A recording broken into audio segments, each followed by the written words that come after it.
The rain poured relentlessly over the streets of downtown Bogotá, a symphony of chaos and melancholy that turned every sidewalk into a glistening shallow river. Cars moved sluggishly, their tires slicing through waterlogged roads, sending up sprays that soaked the already drenched pedestrians who scattered in every direction. Umbrellas flipped inside out.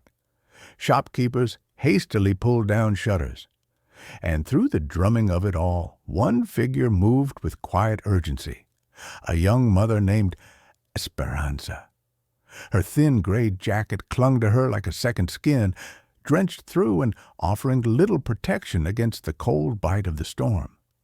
In her arms, swaddled tightly in a hand-knit blanket, was her 6-month-old son, Santiago. He stirred only occasionally, lulled into sleep by the rhythm of her heartbeat and the muffled roar of rainfall. Esperanza clutched him closer, her fingers numb, her thoughts focused solely on getting home before the storm deepened. The journey from the city's center to their modest apartment in Ciudad Bolívar was never easy, but tonight it felt endless. Then, through the downpour, a sound rose, a sound that cut cleanly through the noise and seized her heart, a child's sob. She stopped abruptly, peering through the sheets of rain. Just ahead, huddled beneath the narrow awning of a shuttered electronics shop, was a boy no older than 12.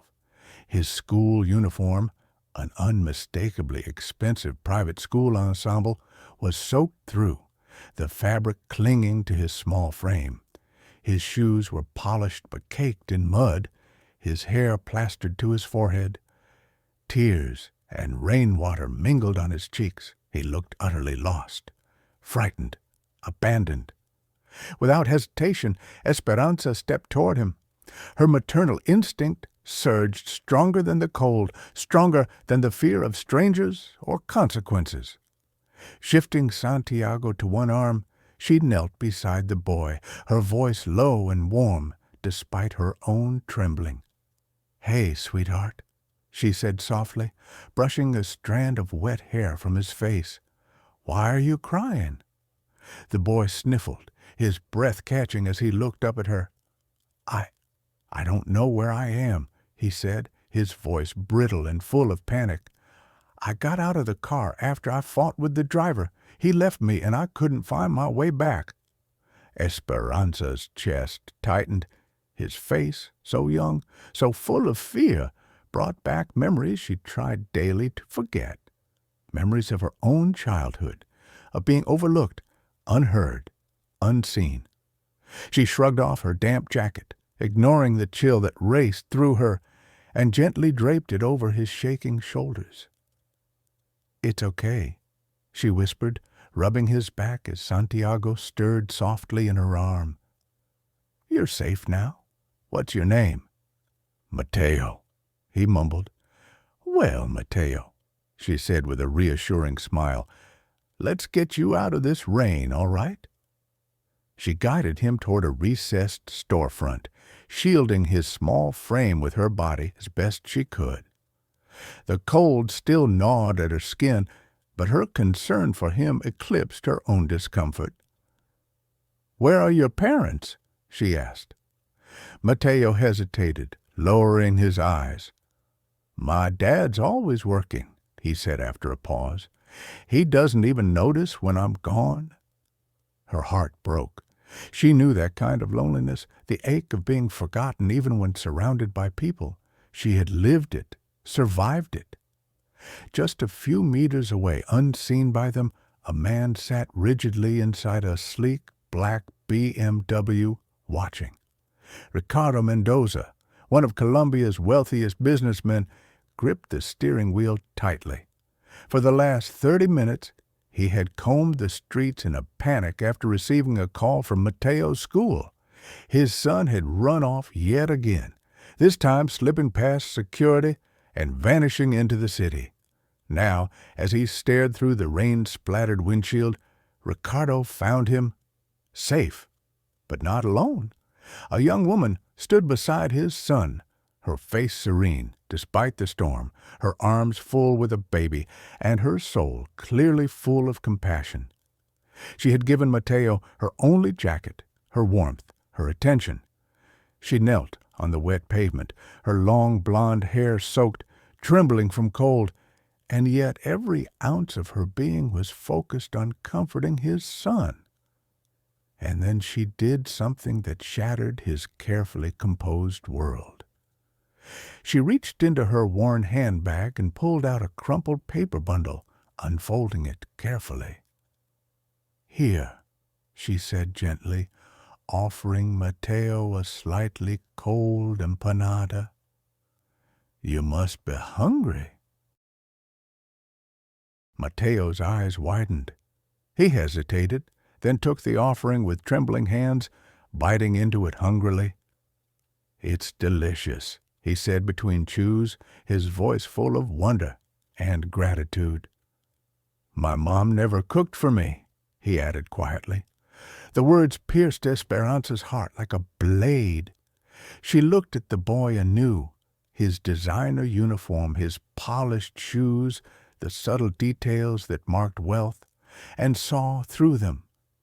This child had everything money could buy, and yet he lacked the one thing it could never provide: unconditional love. Ricardo felt a hollow sensation spread through his chest. He stepped out of the car, the rain drenching his tailored suit in seconds. But he didn't care. Not anymore. Mateo stiffened at the sound of footsteps. When he looked up and saw his father, his body tensed. "Dad," he said, barely above a whisper. Esperanza turned, startled, and her breath caught when she recognized the man approaching. The face she had seen in newspapers, magazines, and business broadcasts. Ricardo Mendoza, Mateo's father. The realization struck her like a bolt. She stood abruptly, her arms tightening protectively around Santiago. She gently placed the boy's jacket back in his hands. I was just helping him," she stammered. "He was alone, and—" Ricardo raised a hand, silencing her with a look filled not with suspicion but emotion. "Thank you," he said, his voice hoarse. "Just that. No accusations, no questioning, only gratitude." Esperanza blinked, caught off guard. Before she could speak, Mateo reached out and clung to her sleeve. "I don't want to go," he whispered, tears forming again. "She took care of me. No one ever takes care of me like she does." Ricardo's expression faltered. His own son had found more comfort in the arms of a stranger than in his own home. The truth of it broke him. Few months later, the Mendoza estate stood in stark contrast to everything Esperanza had known. The marble floors, towering columns, and sprawling grounds were a world away from the cramped apartment she had shared with Santiago. Yet somehow, amidst the opulence, she found warmth. Mateo had blossomed under her care. His eyes, once clouded with sadness, now sparkled with life. His grades soared, his laughter echoed through the halls. And Ricardo changed too. He came home earlier, left his phone in his office, and listened with real intent. He knelt beside Mateo to help with homework. He learned to swaddle Santiago. He laughed more, he softened. One evening, as the three of them stood side by side at the kitchen sink, rinsing dishes in a rhythm that felt almost sacred, Ricardo turned to her. His expression was unreadable, but his voice held depth and vulnerability.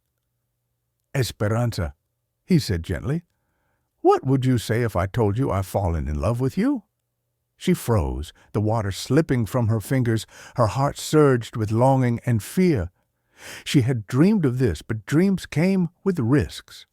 Love, real love, required trust and courage. Before she could answer, the past returned to haunt them. Ricardo's wife, long presumed dead in a tragic accident, suddenly reappeared, threatening to dismantle everything they had built. With her came scandal, suspicion, and the chilling threat of custody battles. Esperanza had to ask herself, could love survive the storm? Was this family worth fighting for? The morning sun bathed the dining room in golden light as Esperanza set the breakfast table. Santiago, now 5, darted between chairs, giggling as he helped with silverware. Mateo, tall and confident, held a university acceptance letter in his hand, pride glowing on his face. Ricardo entered the room quietly, slipping his arms around Esperanza's waist and pressing a kiss to her temple. "Remember that night in the rain?" he whispered. She smiled, her eyes drifting to the window, where soft raindrops now danced on the glass. "How could I forget?" she replied. "It was the night everything changed, the night a young mother's act of kindness reached across social divides, the night a boy found the love he had never known, and the night 2 broken souls found each other, forever bound by love strong enough to weather any storm."